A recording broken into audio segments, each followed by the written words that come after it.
Hebreos 11, 32 al 34. Dice así: ¿qué más les puedo decir?, dice el autor de Hebreos. No me alcanzaría el tiempo para hablarles de la confianza en Dios de Gedeón, de Barak, de Sansón, de Jefté, de David, de Samuel y de los profetas. Ellos confiaron en Dios y por eso conquistaron países, y como actuaron con justicia recibieron lo que Dios les había prometido. Cerraron la boca de los leones y apagaron grandes incendios. Escaparon de que los mataran con espada, recibieron fuerzas cuando más débiles estaban, y en la guerra fueron tan poderosos que vencieron a los ejércitos enemigos. Amén, hasta ahí. Quiero compartirte esta palabra que Dios trajo a mi corazón. Y esta semana estaba hablando con una persona, y Dios me mostraba en esa charla, con un hermano estaba hablando, y Dios me mostraba en esa charla que la vida de cristiano, la vida de los hijos de Dios, muchas veces es una vida cíclica, ¿sí? ¿Y a qué me refiero con cíclica? Me refiero que estamos dando vueltas siempre cumpliendo el mismo orden de sucesos en nuestra vida, ¿sí? Es una vida cíclica y es difícil llegar a la meta, a ese llamamiento supremo que Dios nos dio, porque estamos todo el tiempo haciendo estos ciclos, ¿sí? Venimos, buscamos lo que queremos de Dios, nos comprometemos a buscarle, le buscamos, nos enfriamos, el diablo nos ataca, venimos a pedirle a Dios, Dios nos sana o nos libera, volvemos a comprometernos con Él, nos enfriamos, el diablo nos ataca, y etcétera, etcétera. Y somos porque somos cabezones y porque tenemos un corazón testarudo, como hablábamos hace unos viernes, estamos constantemente en ese ciclo, ¿sí? Y no podemos disfrutar de esa carrera a la que nos llamó Cristo, que es una carrera recta, con una meta. Amén. Y esa meta no la podemos aprovechar o no la podemos alcanzar porque nos encargamos de dar vueltas en el mismo lugar. Y me acordaba, como tal vez hizo el pueblo de Israel a lo largo de esos 40 años en el desierto.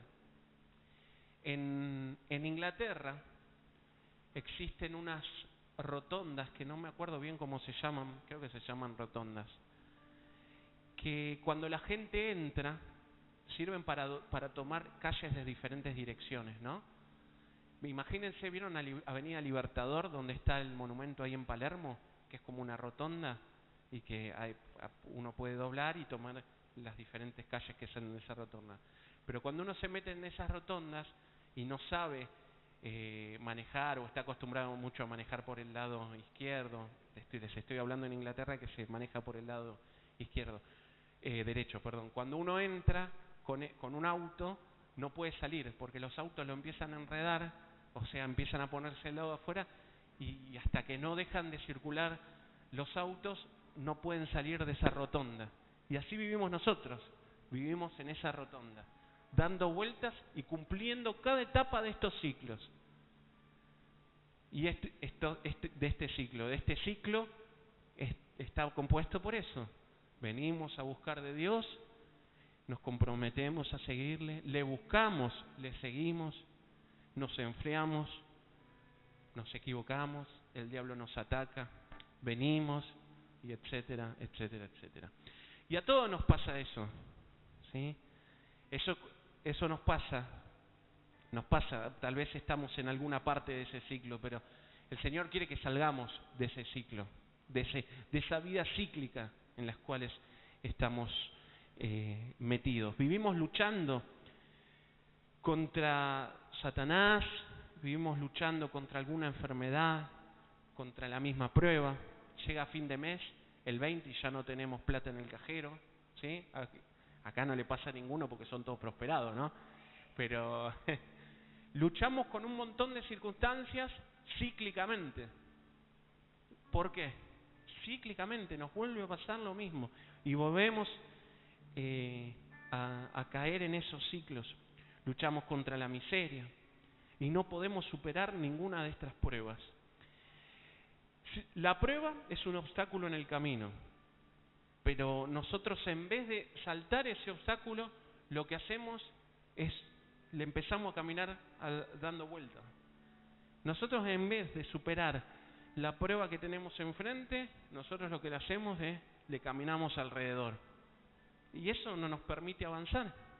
Y nunca avanzamos y estamos en ese ciclo porque el diablo nos tiene cegados. Y esa prueba o eso que estás viviendo o eso a lo que volvés y caes, y caes, y caes, lo tenemos que dejar de lado para poder avanzar. Amén. Dejarlo atrás significa superarlo, pero superarlo en serio. Y como te leía recién en Hebreos 11, ustedes saben, si buscan en su Biblia el título del capítulo 11, dice la fe.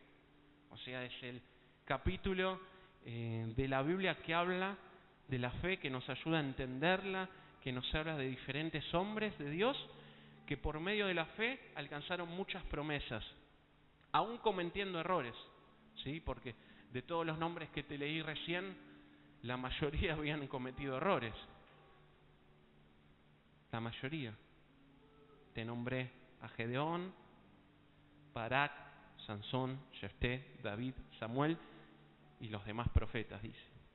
Todos habían cometido errores, pero sin embargo, ellos lograron salir de esos ciclos a los cuales los cristianos no maduros, me arriesgo a decir, vivimos en ese ciclo. Y este capítulo menciona a estos hombres que han quedado en un cuadro de honor. Es como, yo me imagino, en un museo que puede haber en el cielo, ¿no? Me imagino un museo en el cielo cuando lleguemos y me imagino un museo todo de oro con la foto de estos, ¿no? Ahí en un pasillo, tipo el Salón de la Fama, ¿vieron?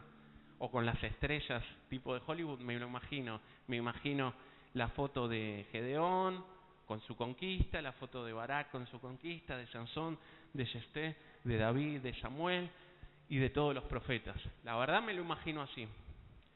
Y la pregunta que yo quiero hacerte esta noche es la siguiente: si tu vida, tu testimonio, tu realidad puede ser usada como ejemplo del obrar de Dios.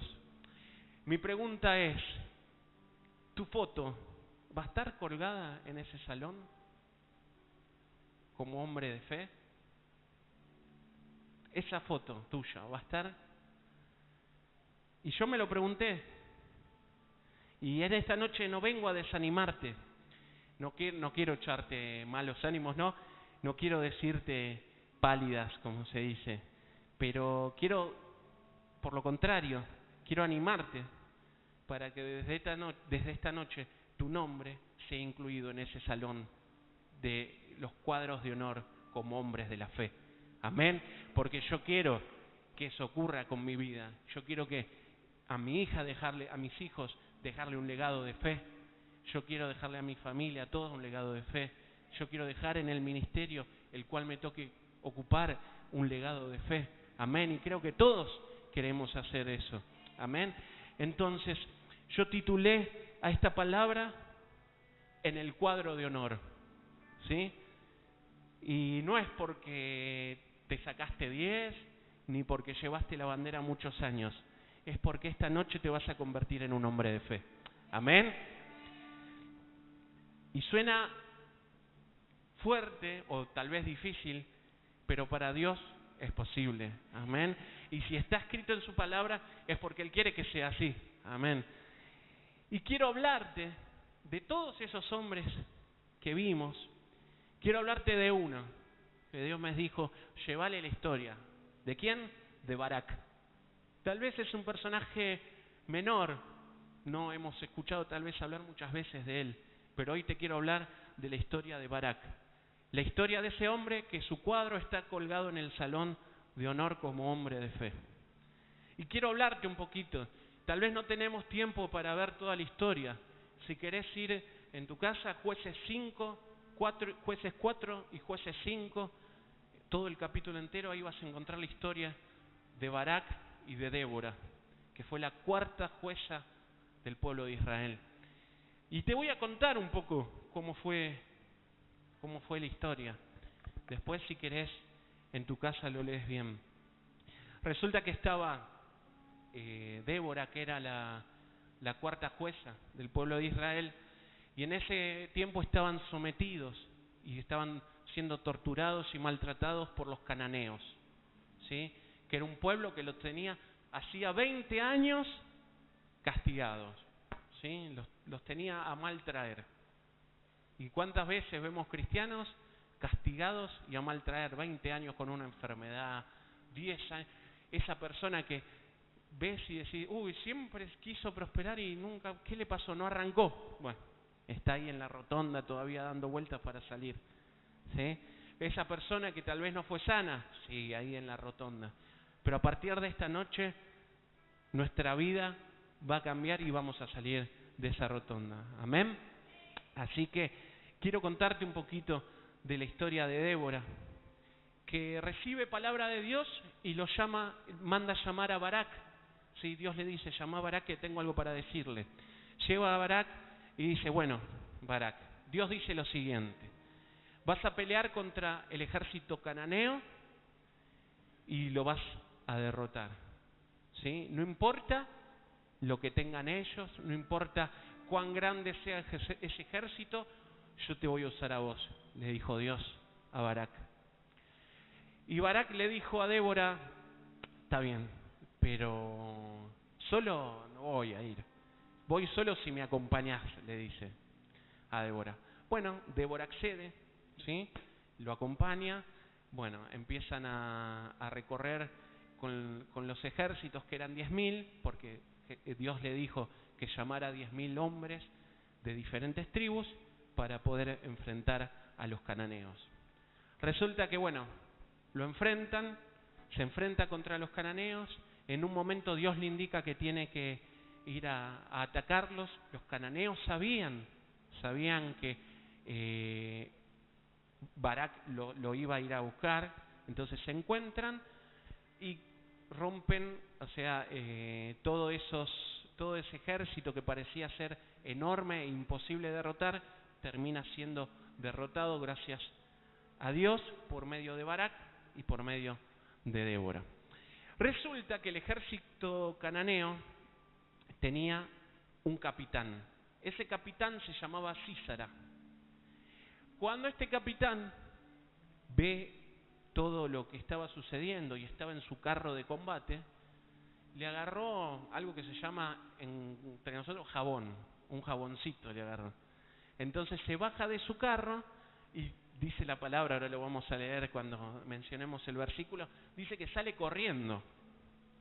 Qué cobarde, ¿no? O sea, tenía los mejores, tenía los armamentos más poderosos, sin embargo, dice la palabra que se fue corriendo. Como se va a ir el diablo esta noche, ¿amén? Ese espíritu que te está haciendo dar vueltas en esos ciclos, se va a ir esta noche. Yo no sé de dónde viene, ni por qué ha tomado tu vida tal vez, pero ese espíritu se va a ir corriendo como se fue Sísara ese día. Y resulta que Sísara se fue corriendo y llegó a una tienda de campaña de una mujer que antes era cananea y después se acercó a los israelitas. Bueno, la cosa es que llega ella pensando que lo iba a ayudar a refugiarse. Ella le da refugio, él le pide un vaso de agua, ella en vez de agua le da un vaso de leche. Entonces eso, como él estaba cansado, esa leche hace que él se duerma. Y cuando él se duerme, ella agarra una estaca y se la clava en la sien, dice la palabra, ¿sí? Y lo mata. Entonces llega Barak, porque después Barak de matar a todos los soldados se fue a perseguir a porque dice, no se me va a escapar ninguno, ¿eh? Entonces agarró, lo persiguió, y cuando llega a la casa de esta mujer que se llamaba Jael, la mujer le cuenta lo que había hecho. Dice la palabra que luego de vencer todo el ejército y de vencer al capitán de ese ejército, terminan también matando al rey de los cananeos, que era Javín. ¿Sí? Entonces, finaliza el Jueces 5 diciendo que luego, 40 años, Israel no tuvo ningún problema con otro enemigo. O sea, Dios le dio la victoria por esos 40 años. Y esa es la historia de la cual yo te quiero hablar. De Barak, este hombre llamado por Dios a derrotar al enemigo. Sí, ese hombre que está con su cuadro en el Salón de la Fama como hombre de la fe.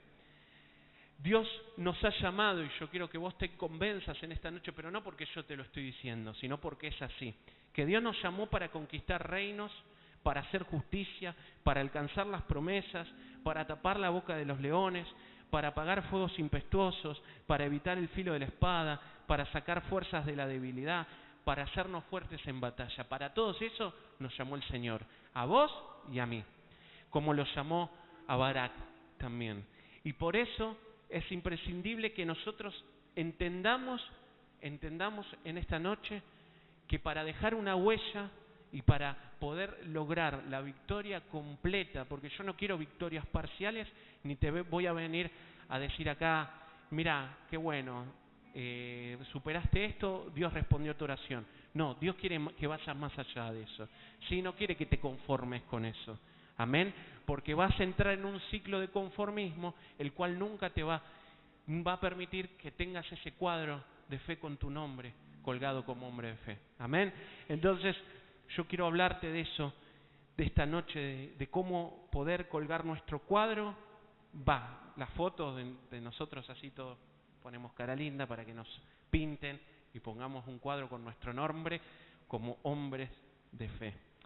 Si aceptamos todos esos desafíos que Dios nos dio, nuestro nombre va a estar en el cuadro de fe. Y como te dije, ¿para qué es importante? ¿Por qué es importante estar en el cuadro de fe? Primero, para agradar a Dios, ¿sí? Primero. Segundo, por nosotros. ¿Queremos alcanzar todas las promesas que Dios tiene para nosotros o no? Segundo, por tu familia. ¿Qué legado le vas a dejar a los que te rodean? Y tercero, por la gente que no conoce a Cristo. Porque si hoy sufrimos a causa de una prueba o de alguna enfermedad, como contaba Olga, cuando los incrédulos escuchen lo que Dios hizo, los va a traer a este lugar. Amén. Y yo creo que así. Entonces, mientras más grande sea la prueba o mientras más difícil sea la lucha, más se va a glorificar Dios y su nombre va a ser exaltado. Amén. Entonces, por eso es importante que nuestro Dios, que nosotros estemos en el cuadro, en el salón de hombres de fe. Porque por esos hombres que hemos leído y hemos conocido a través de las Escrituras, como David, como Samuel, podemos ver y entender que nuestro Dios es un Dios grande. Amén. Que nuestro Dios agarró 300 con Gedeón y mató a un montón. ¿Sí? Que agarró estos 10.000 y ahora vamos a ver a cuántos mató. Dios hace de cosas pequeñas cosas muy grandes. Amén. No importa cuáles sean tus capacidades, no importa cuáles sean tus argumentos, Dios, lo que vos tenés, lo va a usar en grande. Amén. Pero para eso necesitamos salir de esos ciclos que estamos acostumbrados a dar. Y para lograr estar en ese cuadro de honor como hombres de la fe, debemos entender las siguientes 3 ideas que yo te quiero marcar en esta noche. Primero, debemos reconocer y entender, y lo tenemos que entender, por favor, porque Dios nos lo mostró, tenemos que entender que detrás de una prueba, detrás de una lucha, detrás de una enfermedad, detrás de lo que te angustie, de lo que te haga mal, está el diablo. ¿Sí? O sea, primero debemos reconocer el obrar del enemigo. El enemigo ha avanzado tal vez y ha tomado territorio. ¿Sí?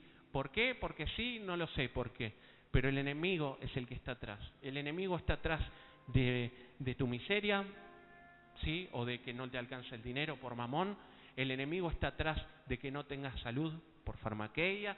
El enemigo está atrás de tus pruebas en la familia por Asmodeo. El enemigo está atrás de esas desgracias, ¿sí? El enemigo es el que está atrás y nosotros debemos entenderlo. En Jueces 4:3 dice, Jabín, que era el rey de los cananeos, tenía 900 carros de hierro y durante 20 años trató a los israelitas con crueldad y violencia, hasta que ellos le suplicaron a Dios que los salvara. Es indispensable que entendamos que el responsable de todo lo malo que nos sucede es el enemigo, es el diablo.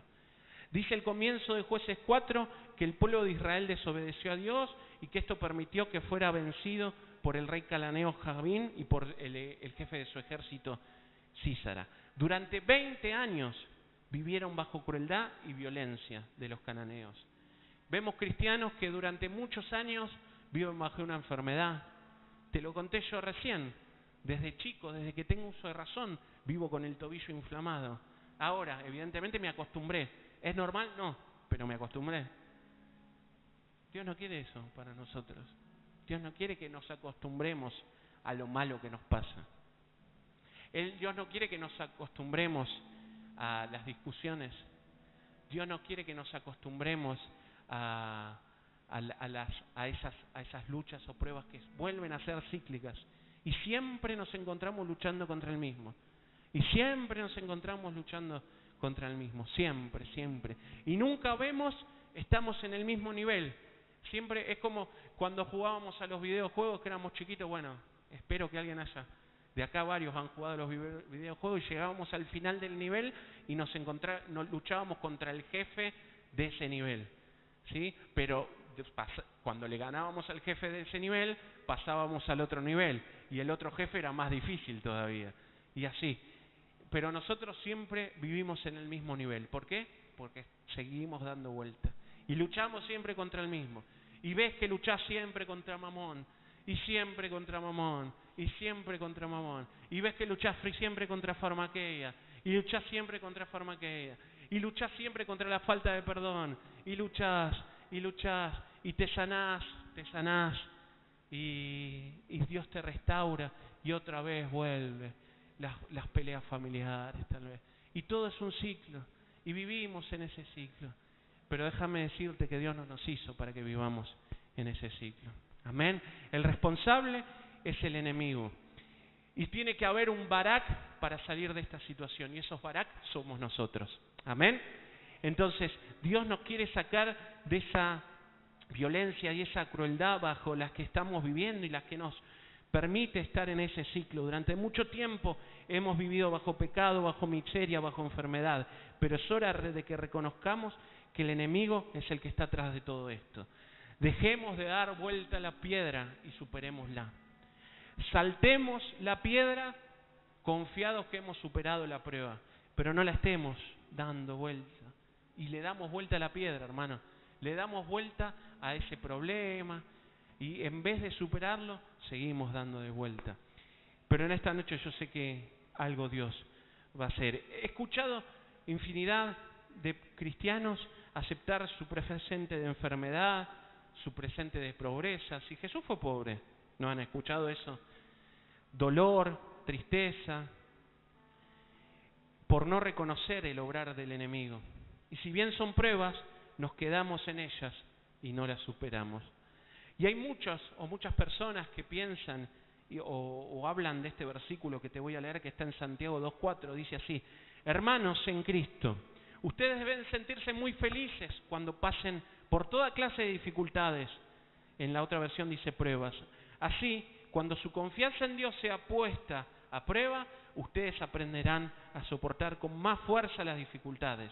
Por lo tanto, deben resistir la prueba hasta el final, para que sean mejores y puedan obedecer lo que se les ordene. Amén.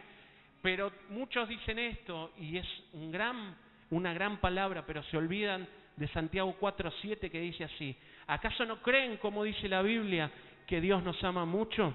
En realidad, Dios nos trata con mucho más amor, como dice la Biblia, porque Dios se opone a los orgullosos, pero brinda su ayuda a los humildes. Por eso obedezcan a Dios, háganle frente al diablo y Él huirá de ustedes. Amén.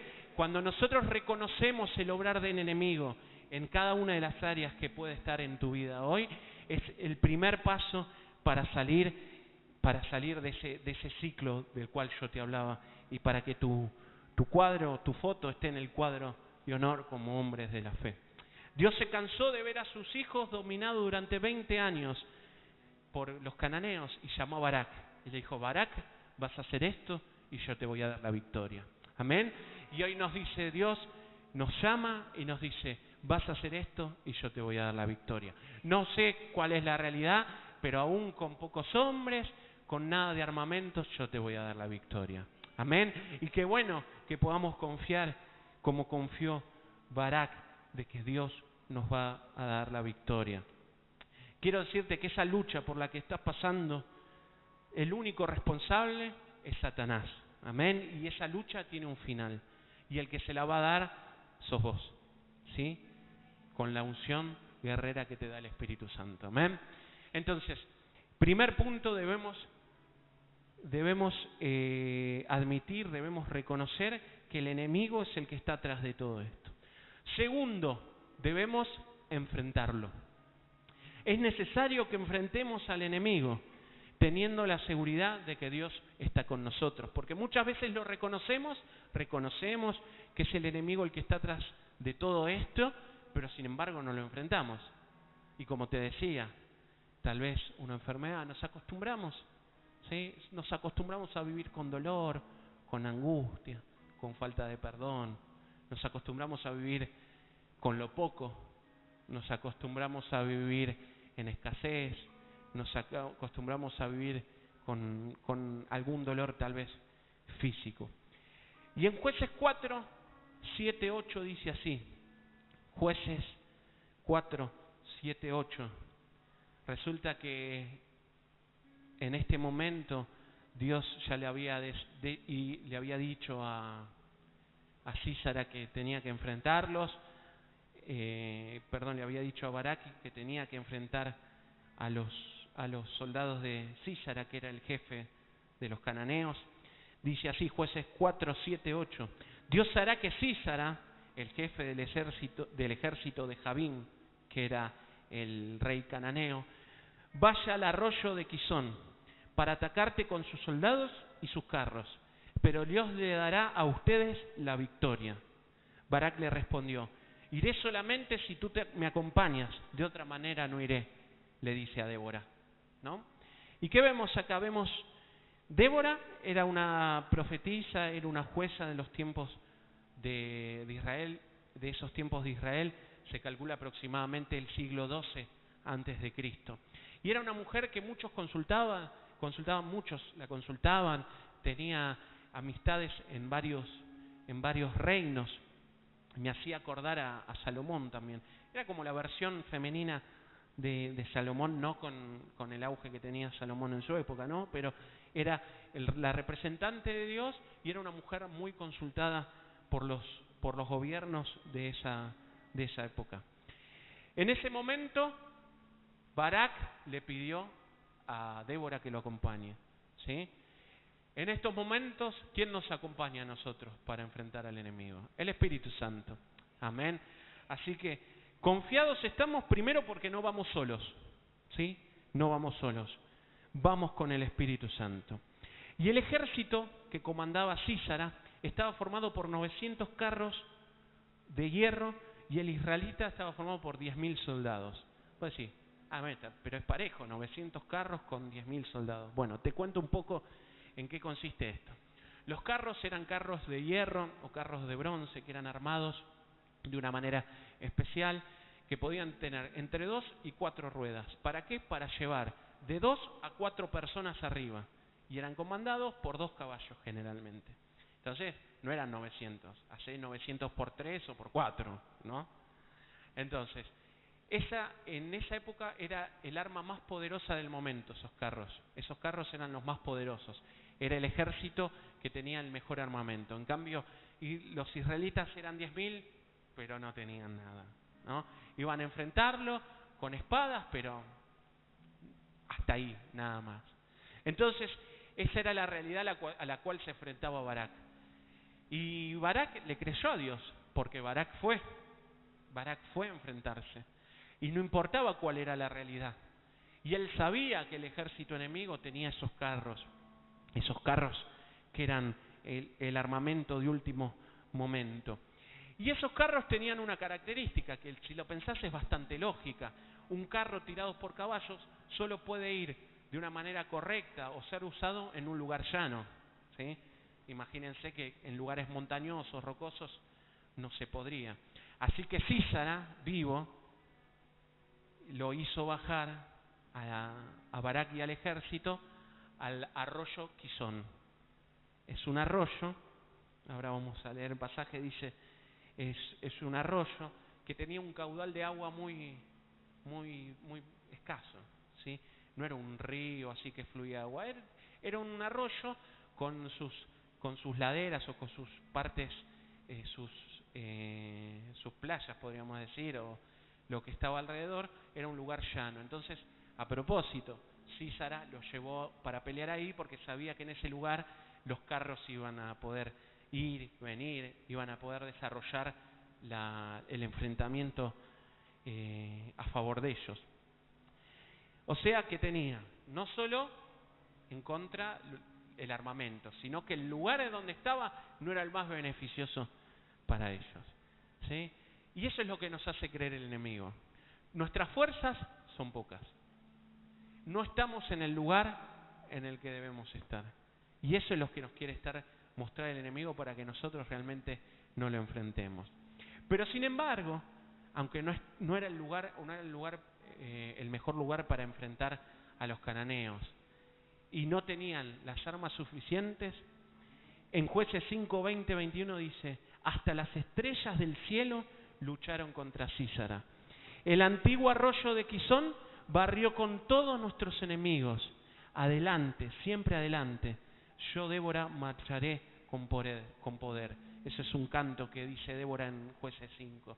Dice la palabra que hasta las estrellas del cielo ayudaron a que esa batalla sea vencida por Barak, ¿sí? Dice más específicamente, estuve estudiando estos pasajes, y como el arroyo de Quizón era un arroyo seco, era un arroyo del caudal, era muy escaso, los carros se podían mover bien, se podían mover como si estuvieran en un lugar llano. Sin embargo, en ese momento dice que hubo una lluvia torrencial, la cual llenó el arroyo, hizo que se apantanara todo. Entonces los carros quedaban trabados. Entonces el ejército de Israel aprovechaba eso y mataba a los soldados enemigos. Y dice la palabra que no mataron unos pocos, que no mataron a la mitad, que no mataron a 3/4, sino que mataron a todos. Amén.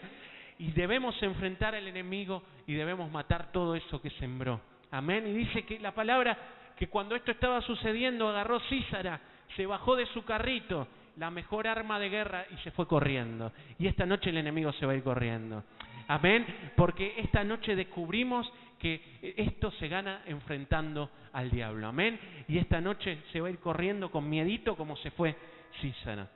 Dice que el antiguo arroyo seco, poco caudaloso, se sorprendió por un fenómeno que aumentó su caudal, y esta superficie extremadamente apta pasó a ser una trampa para los carros.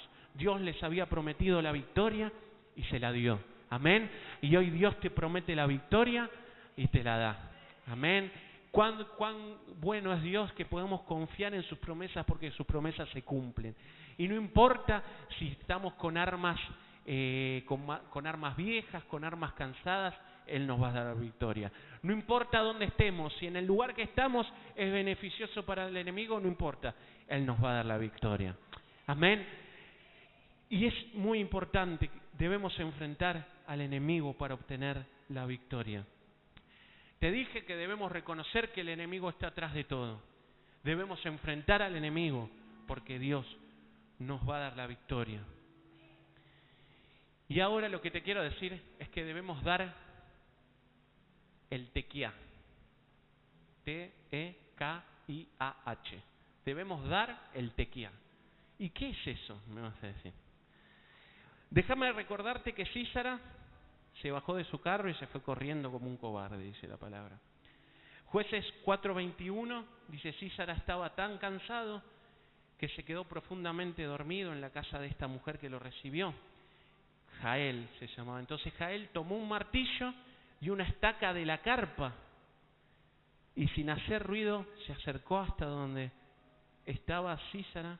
Allí le atravesó la cabeza con la estaca hasta clavarla en la tierra. Así murió Sísara.